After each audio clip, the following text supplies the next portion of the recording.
Hey everybody, welcome to the Katie Weaver Show. This is Katie, I'm your host. I'm so happy to be here. I don't know why lately my lighting has got me really washed out. I'll try and fix it. I know it has something to do with the curtain, but or just where the sun hits at this time of day, this time of year, this always happens. Anyway, whatever. It's fine. It's probably fine. I want to welcome you to the Katie Weaver Show. I want to let you know that I am streaming from YouTube and Facebook, Katie Weaver, Domestic Mystic, and that I have my software gives me a look at both of the comment sections. So if you're commenting in either one, I should see your comment. I'm also over in the chat room for 12 Radio.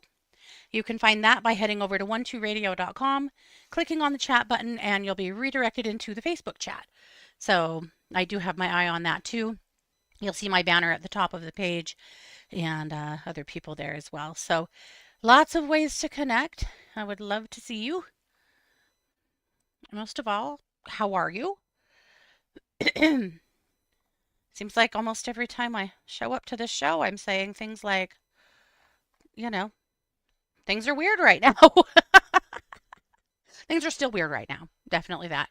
But we're getting through, right? We're okay. Okay. Well, I'm really excited for the show today. I have a really fun topic for you, but I had to show you my new shirt. And this is I shared this in our family group chat, and some of the younger kids had no idea why this was funny. So, but I think you guys probably will. It's Marianne and Wanda's roadside stand. You know, they sell Tennessee ham and strawberry jam. You know, do you know?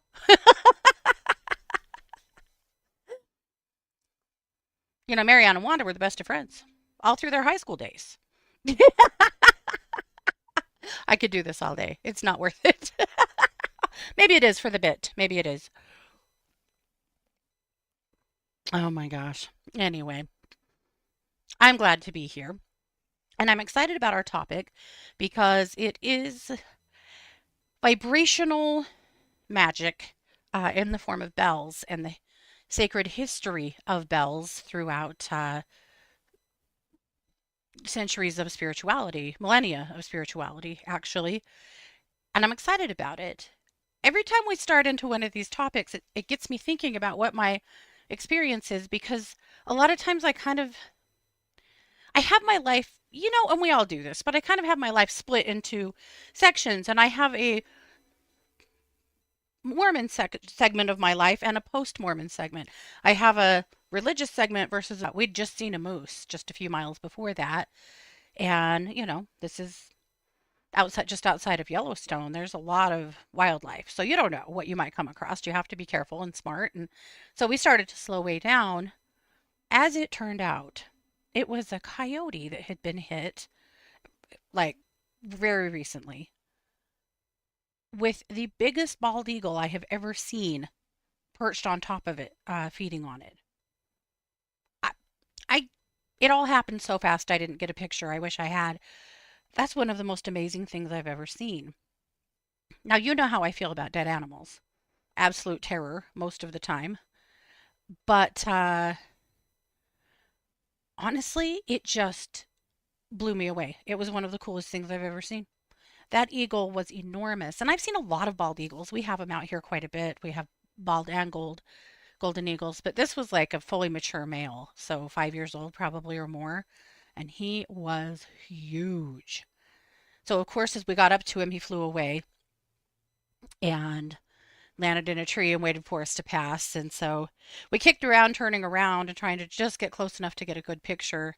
But ultimately, we decided let's just leave him alone, let him do eagle things. Also, of course, sad to see the coyote down. At first, I thought it was a fox, and I was horrified. It was a coyote, still horrified, but you know how my heart beats for foxes. Anyway, that's something I've never seen before, and I thought it was pretty amazing. So I had to share it with you guys. So, in thinking about our topic, I was thinking about bells And in bells, we're encompassing also singing bowls because they are considered a chiming bell. But I was thinking about my experience with bells as a kid. When I was a child, when you were outside, especially in the afternoons, there was church bells frequently. And I have really core memories of walking home from school hearing church bells, uh, singing, or playing all different kinds of songs, hymns, LDS hymns, Christmas songs, things like that. And then, of course, at Christmas, yeah, Christmas time, they were special. The bells were really special. But I always remember hearing the bells. And then it occurred to me today, at some point, I stopped hearing them. And then it really occurred to me that I don't know anything about those bells. I assumed that they were coming from the college because I live in a town that has a Mormon college, an LDS college. It was called Rick's College back then and then became BYU Idaho. But I was thinking about bells today and listening to those bells and the core beliefs of walking home from school every day, especially in the winter when it was really cold outside and all bundled up and listening to those bells all the way home. And again, a lot of times, like when it was snowing and it was Christmas time and the bells it was magic. So I got thinking about that today and I thought, what were those bells and why don't I hear them anymore? I still live in the same town. I live a little out of town though, so I thought, well, maybe that's why. So I did some research. Well, they weren't bells at all. I mean, they were, but they were recordings of church bells that apparently the college had a big speaker on the what was called the man wearing center. That was the like where the basketball gym and those kinds of things were. That blared throughout campus to signal the end of the school day. Apparently, they also chimed or played something to let students know that class was starting. So they chimed on the hour. And then we also had at the fire station a noon whistle. I remember very clearly hearing the noon whistle as a kid and from the firehouse. But from the college, that big speaker was blasting church bells through town. So I didn't live very far from campus, but I just feel like you could have heard that anywhere in town. I think I did. I know I heard it walking home from school. So I messaged my sisters and said, "Do you guys remember these? Because sometimes memories are weird, and sometimes the Mandela effect is in effect, right?" And they both went, "I have core memories of those bells too." So that's when I did a little bit more research about them. So that's what they were. Here I thought there was like some giant bell system in the upper echelon of the college somewhere that said someone was literally playing those bells. Not quite, but apparently they transitioned through the years. They started doing this in the 70s, and they did do it clear up through the end of the 90s. So they don't do it anymore. That's why I don't hear it anymore. But they started with cassette tapes and moved up through different kinds of digital, from CDs to digital means before they stopped playing them. But that's such a core belief for me. I'm so fascinated by all of it. But at any rate, uh, then I was thinking about my experience with bells as an adult, particularly as an energy worker. So back when we owned Healing Hands, we went to Denver to the International New Age Trade Show. They called that INATS. And we went to INATS every year for several years. And at INATS, I really got a great taste of singing bowls. And I was in love with singing bowls. So I started collecting my collection. I initially had bought kind of a combo of Tibetan singing bowls, that's the metal kind, and crystal singing bowls. But a lot of the crystal singing bowls I bought were like 20-inch bowls, so they were huge bowls. You really could only play them if they were sitting on a stand or you're sitting on the floor with them. So when we had healing hands, they were great because if we had a healing circle or any other event where everyone was sitting on the floor, I could just drag one over in front of myself and play it, and it was amazing, and it filled up the space, and we loved it. But when we closed Healing Hands and I moved home with those, first of all, they took up a crazy amount of space in my little office, but also I wasn't strong enough to hold those up and play them on my show. You guys might remember me doing it, breaking my arm on them until I finally decided they're too big for me. I need to downgrade to smaller bowls.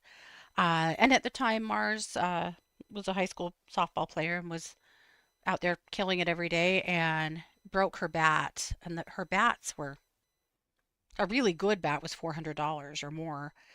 So the time came that I decided to sell all of my bowls because my big bowls so I could buy her a new bat and start collecting smaller bowls, which is what I did. But I still have lots of crystal bowls, or a few crystal bowls, sorry, and a big collection of Tibetan singing bowls. But I use my bowls a lot. We use them here sometimes on the show. I use them for my own purposes frequently. I use singing bowls for a lot of things. I said before that if I have a sick plant, I'll put water in the bowl and sing it and then feed it to the plant. One year, as a science fair experiment, Mars did vibrational sound, and we used the bowls to show what vibration did to water. Because if you fill a singing bowl with water, and you can only fill it so full, if it's too full, this won't work. Uh, but you put some water in it and you sing the bowl and you keep singing the bowl until you really have it singing, and the water inside the bowl starts dancing. It's very, very cool. I don't think it's something I can show you guys. Maybe I could make a video. I'll try. Maybe with Scott's help, I could make a video. That's amazing to see the water dancing inside the bowl. It almost creates like a fountain effect. You have little droplets that are kind of jumping back and forth over each other. It's cool as hell. Anyway, I sent a whole stack of singing bowls with her to school so that she could demonstrate the vibrational qualities of water and what it did. And we also included a plant, one that had been fed singing bowl water and one that had not, and the difference in how, over the course of a few months, how much bigger and happier the singing bowl water plant was. It's just interesting stuff. Super interesting.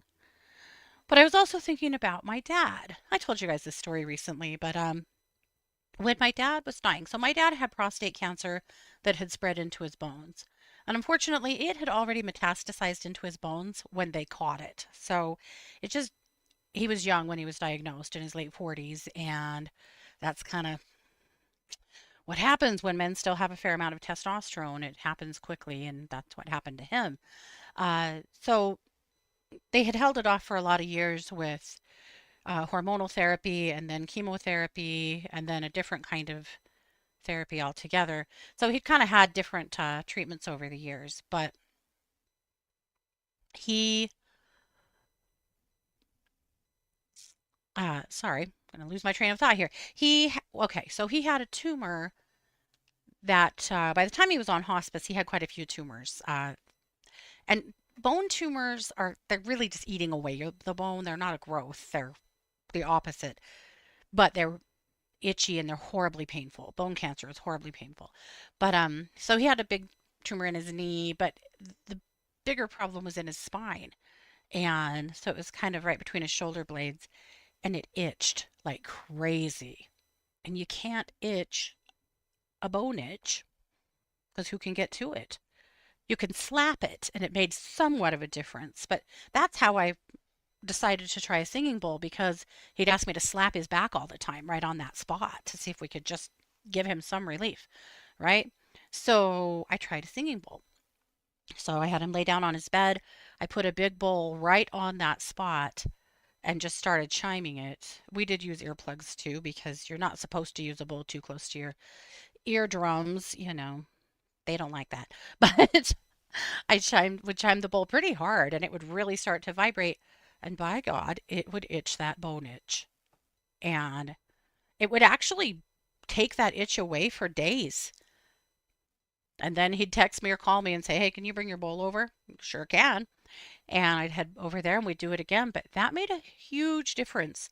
Uh, I know that's a very obscure use of singing bowls, but it was a pretty amazing one, to be honest. Lillian, I will try. I will try to get a video of that. It is really cool of the bowls, of the water jumping in the bowl. Lillian said her mother rang a bell outside in order to get her to run home from the woods. Right. Well, who didn't have that in elementary school, right? Or even clear up into high school. The bell rings, it grabs your attention, and, we're easy to train and condition. You know exactly where you're supposed to go next, thanks to the tolling of the bell, right? So let's get into it a little bit more. I really am loving this topic. And don't worry, you are going to hear some bells today. Okay, what the hell? No. There we go. Okay. I feel like this happens every week. I should probably change my template so that I don't have to guess all the time.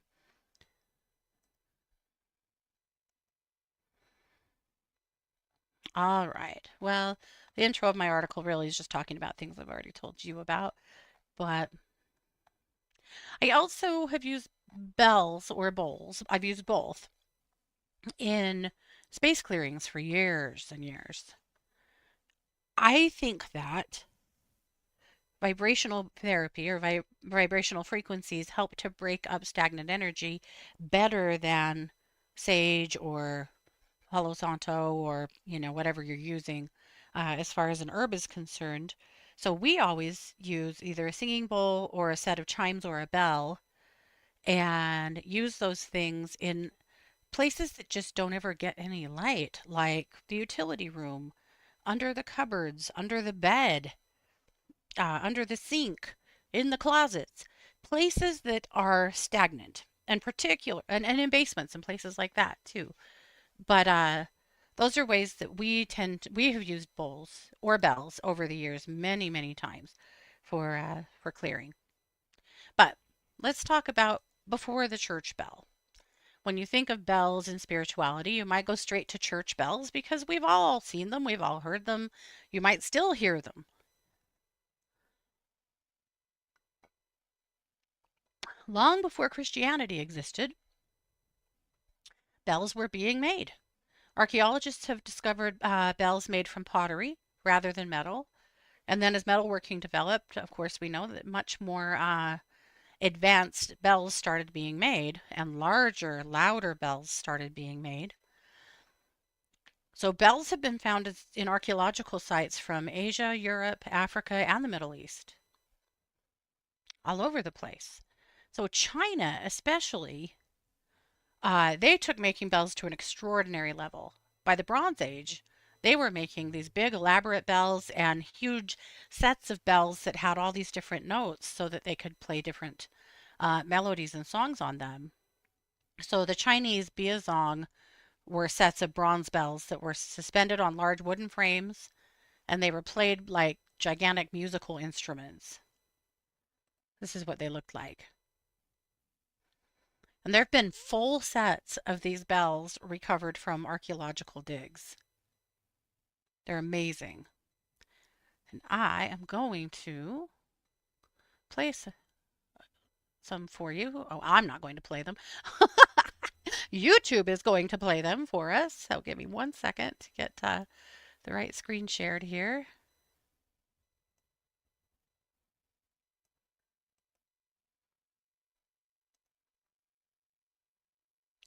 Doing a little bit of tech magic here today, so you'll have to be the tiniest bit patient with me.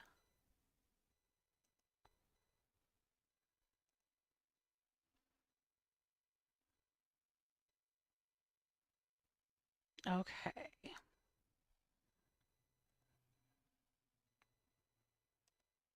All right, so these are the Chinese biazong bells.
I mean, talk about vibrational therapy. Pretty amazing. And again, full sets of those have been found in archaeological dig sites or have just been preserved for many, many centuries. Really interesting. But you can certainly feel how that resonates all the way through you. All right, back to luminous.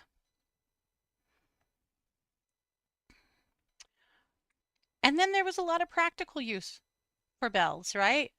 Bells that were attached to livestock so that herders could locate animals. It used to be very popular to put a bell on cats, so I think people don't do that as much anymore. Um, I think we finally learned that putting bells on small animals is actually pretty tough on their ears and their nervous system. But that used to be really common to put bells on cats in your house, not only so you would know where they were, but so that birds would know where they were. But again, that doesn't seem to like be a practice that's as common anymore as it used to be. But we know that bells were placed on horses, cars, ships. I mean, cowbells. You've all heard and seen cowbells, right? They're huge. Bells became warnings, signals, musical instruments, and communication devices. This was in a world before phones, radios, clocks, sirens. Sounds were the easiest way to send a message. So villages frequently had a bell, a lot of times in the clock tower or in the church tower, that would be rung for various purposes.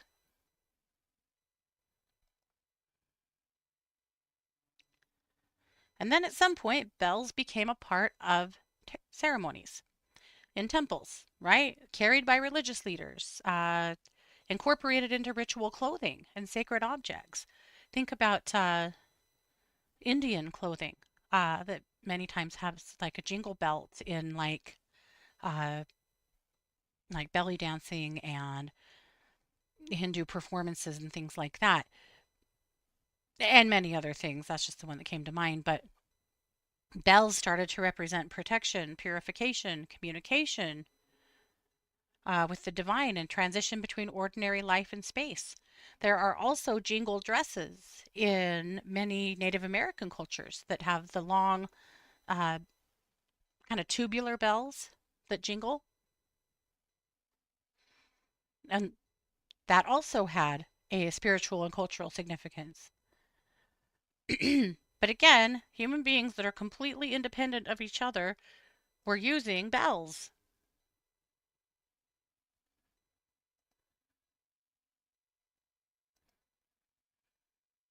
So, why did bells become sacred? Well, to me, it's a lot in the vibration. When you strike a bell, something very physical creates it. It creates something invisible, right? You can see the bell, but I could play a singing bowl right now, and you would hear it throughout my house. You would hear it. My husband might hear it in the garage and think, "Gosh, she must be doing her show," right? The dogs might come running if they hear it, wondering what I'm doing. But that is something that, while it's in my hand, can send something out to the world. I think beyond that, it sends a vibration much further than what you can actually hear.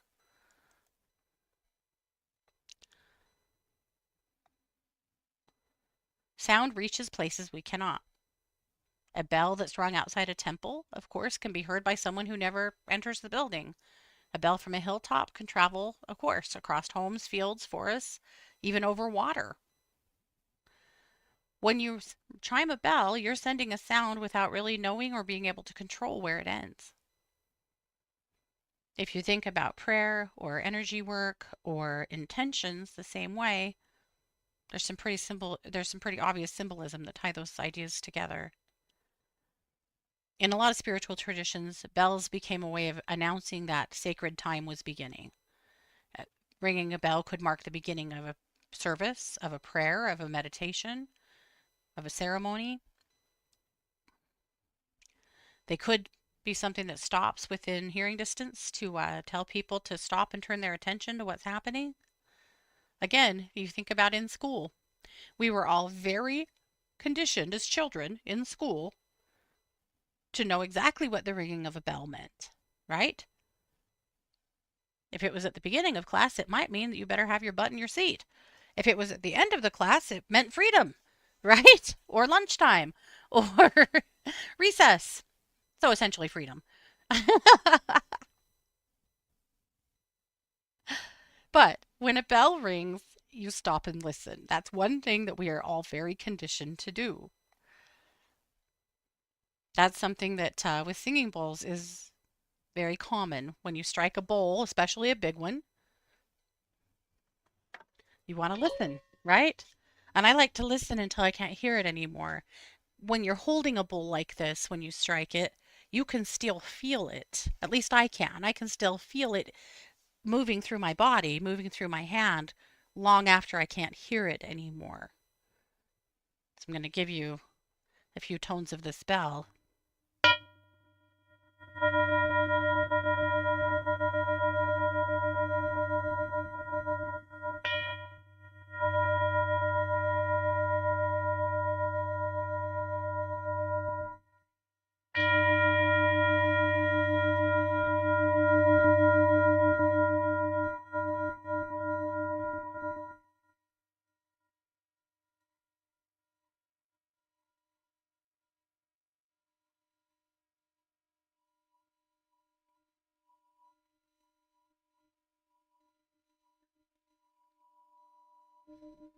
I can still hear it.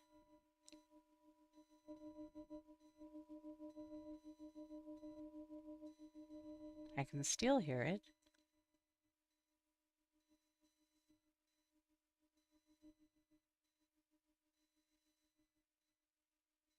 I can still hear it.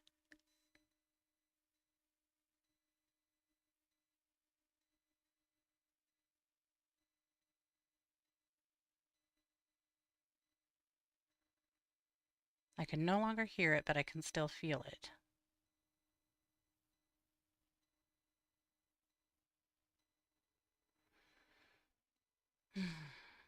It was still, when I put my hand on it, I could still feel it resonating. Couldn't hear it. I'll bet my dogs could. Lillian said she feels like she can feel that resonate through her body. Definitely. Absolutely that. But when I play the bowl, what happens for you in your body? Now, you may be conditioned, like I am, that singing bowls are meditative, that they're good for your spirit. If I told you what the uh, note of this bowl was, you might be able to focus it and recognize what note it is. It's a D, so it's sacral chakra. Or maybe you just sit with it and feel it in your body. But let's do that. So I'm going to play it again. I'll chime it a few times.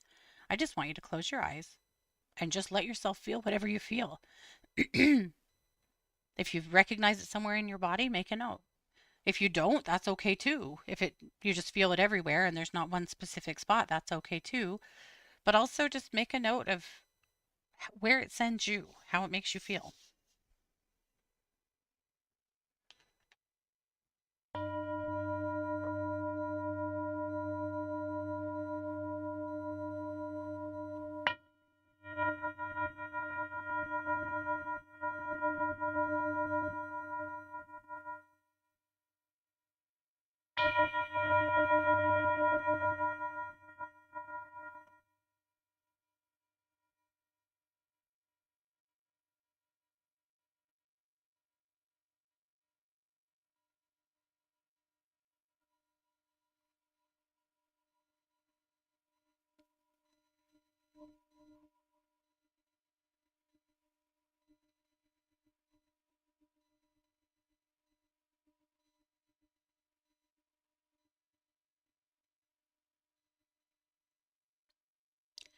While this is a sacral chakra bowl, I felt that more releasing something in my heart chakra.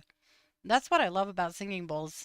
They may correlate to a certain chakra, but they're here to do their work. So I'm curious to know where that affected you.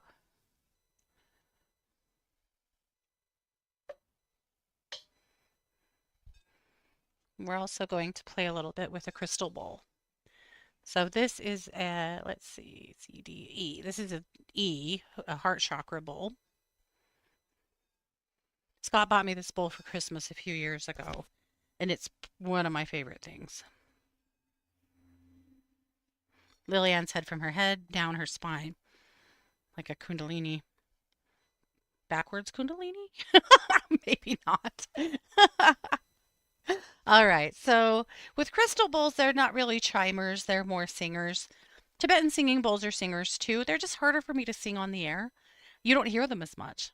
And so I have to work with what my microphone will let you hear. So I don't usually sing them, but we'll sing the crystal bowl. So you typically chime it a couple of times lightly just to get it vibrating, and then you start singing it. It just makes it sing faster.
Feeling in your chest? Yeah,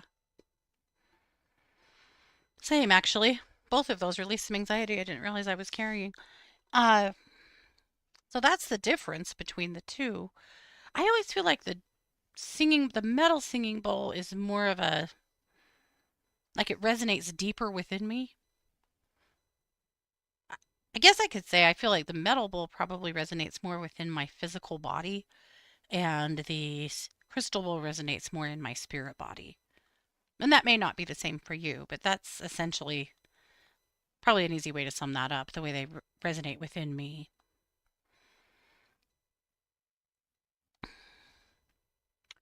So back to bells. Bells were also used to chase away spirits. You know how it be. There was plenty of trying to scare the hell out of evil spirits going on in lots of different ways, especially in European folklore. So bells had a reputation for protection.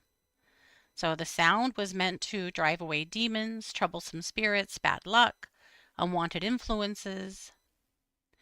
Sometimes church bells were rung during dangerous storms because people believed that that sound could protect them from lightning, hail, and destructive weather. Some bells were inscribed with prayers or protective phrases before being hung in towers for this purpose. I wouldn't be ringing big metal bells during a lightning storm, but that's just me. Yeah. But how about household protection? Littler bells.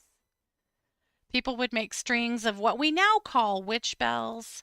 There's also a Hindu tradition of a string of bells, but bells that were tied in strings, sometimes with other things as well, were attached to clothing, put near entrances of homes, made into a string of bells that like was attached to the front door, hung from the doorknob, was all about spiritual protection. Now, the witch bell trend now that's a modern thing. It's not exactly like it used to be, but it is something that we used to experience more. Uh, what our ancestors experienced more from a real place of protection or a hope of protection. It's a little bit more trendy now, but this is how folk customs happen, right? Folk customs were a custom that was something that was done centuries ago that maybe died off for a while and then made a comeback. Witch bells are kind of like that now, but I still think they're cool. This made me want to make a set of my own. I've never done that. I actually have a set of ceramic bells that are in my box of things that are glazed and ready to go in the kiln to hang on my back porch. So I'll show those to you when they're done.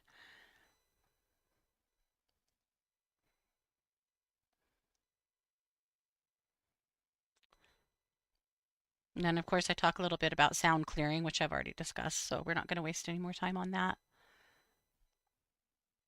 But we do know that using sound changes what's happening in a room. It creates a vibration that you can feel. I think it's one of the reasons why in energy work it really helps people because it's tangible. When you, oh, I don't have any trees for you yet to see. Lillian, I'm sorry. I was going to get something together for you. I still will. Uh,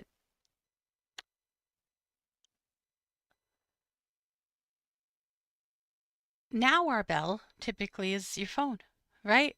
The ring of the phone, maybe the chime that you use to tell you that you have a text or a message of some sort, right? But if news happens, you're most likely to see it from your phone first, whether you see something on the news or somebody calls you or texts you, something happens in your family or in your community, you will likely hear about it from your phone before you hear about it anywhere else. Well, once upon a time, the phone was the bell. As churches and bell towers got to be important in European communities, the bell started developing a really sophisticated form of communication. So they were calling people to worship, but they also announced weddings and funerals, and there were different chimes and tolls for different things. So perhaps if you heard 3 dings together, that may mean that a baby's been born, or one loud, long chime may mean that someone died, or whatever. Like, I don't know the system, but every community had a system. But bells were used to announce all kinds of things. They were a warning of fires and invasions. They marked celebrations and religious feast days, and they helped people keep track of time. So again, different ringing patterns could mean different things. Maybe a frantic alarm was different than a funeral toll. You've heard the saying, "For whom the bell tolls," right? That was literally a reference to the bell tolling to announce a death. So I do have something for you to listen to, uh, and watch. But this is, hold on, I'm going to have to do my techie thing again. This is what the church bells across England sounded like when the Queen died.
Pretty interesting, right?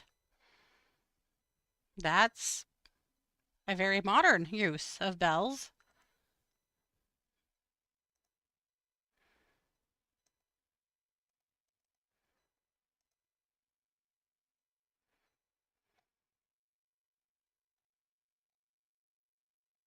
And then you have Buddhist bells and the sound of being present.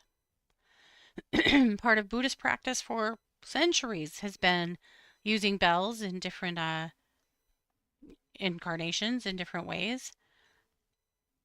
Monks would both make and strike bells for various occasions. And I do have some of that for you to listen to.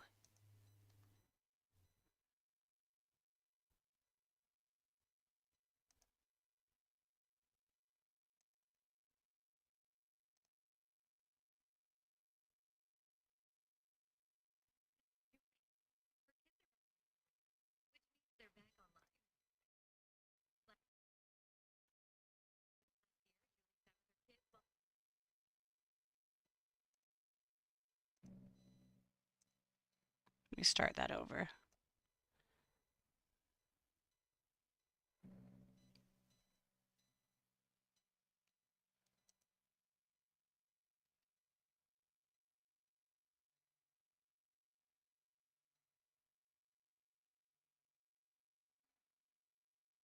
I'll let that play one more time. Look how big that is and how much strength it takes to pull that and strike it.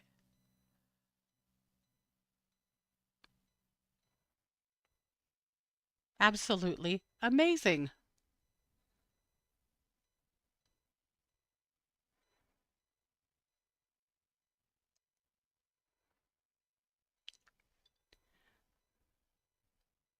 Oh, you guys couldn't hear it? What in the world? That is so weird because I could. And if I could hear it, you should have been able to. I'm so sorry. And I closed it, so I can't even pull it back up. Sorry, you guys. I don't know why that happened. Maybe I'm just getting too rowdy with the tech today.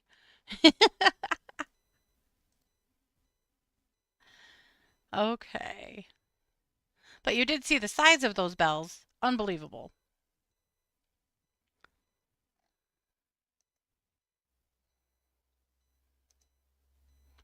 Yeah, and that's pretty much my thoughts on bells, except for I do have a guide for you on ways that you can incorporate bells into your own spiritual practice. Though I'm guessing that I've given you some things to think about today as far as bells are concerned. But some ways to incorporate bells in your own spiritual practice, uh, to mark beginning meditation or the end of a meditation for space clearing, to begin a ritual, to end a ritual, to start a divination reading, to mark a transition. At the center that I go to have my infusion, I have to have an infusion every 8 weeks for my psoriatic arthritis. And I go to an infusion center at our local hospital to get that. And that's always an interesting, sobering experience because there's people there like me that have an autoimmune disorder, but it's mostly people there that are going through cancer treatment. And in fact, when I first started going there, it was a horrible trigger. I sat in a lot of chemo rooms with my parents, and I really, it was tough. I've moved beyond that now, but it's sad though when you see stuff up there that's just tough to see. But you just do your best to be, kind, and it's just hard sometimes. But at any rate, the one of the things that happens there is the ringing of the bell. You may or may not know this, but as people are doing their last treatment, they get to ring the bell. It's a celebration. And so they have this big, cool brass bell mounted to the wall, and it has a long clapper with a string on it. And every once in a while, you'll hear somebody ringing the bell, and all the nurses are chanting around, or, gather around, and everyone claps and cheers, and they take a little video and take some pictures and celebrate the end of chemo. That's one way that bells are used that I think is kind of a special way.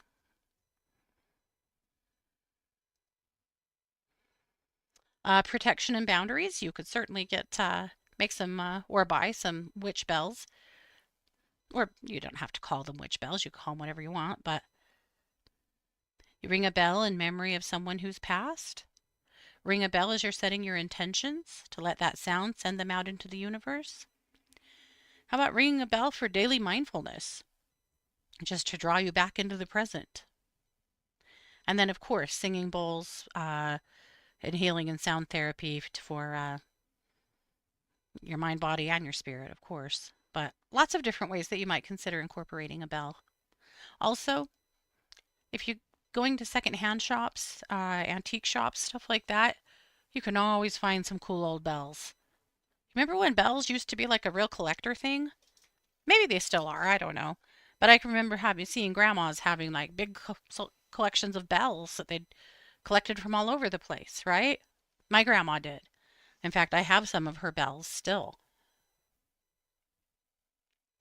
But bell collecting used to be kind of a hobby. But you can find cool bells. Point being, you can find really cool bells in secondhand shops and antique shops. Christy's energy exercise this week is Archangel Metatron Truth.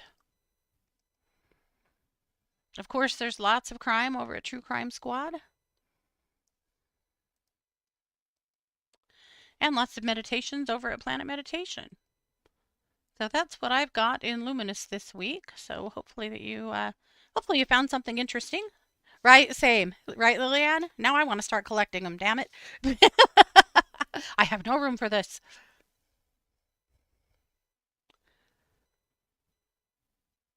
Oh, Jane said she had a collection as a kid. They were gold. Okay. Jacqueline said, oh, she has a Tingsha or a Tingsha. Yeah. Bell that she got on Maui when she saw the Dalai Lama. It makes a lovely sound. I love that. One time, we had decided to stop using singing bowls when we did space clearings because it was breaking our arm. We got smaller bowls eventually, but it was killing us to pack a big bowl around these people's houses, especially if they had like a big home, 2-story or 3-story homes. Um, so we decided to buy a little bell instead. So before we went out, Christy and I, on this certain space clearing, we just stopped by a secondhand shop thinking there's always bells, right? Well, not today. These guys had no bells, and we didn't have the singing bowl. This was poorly planned out.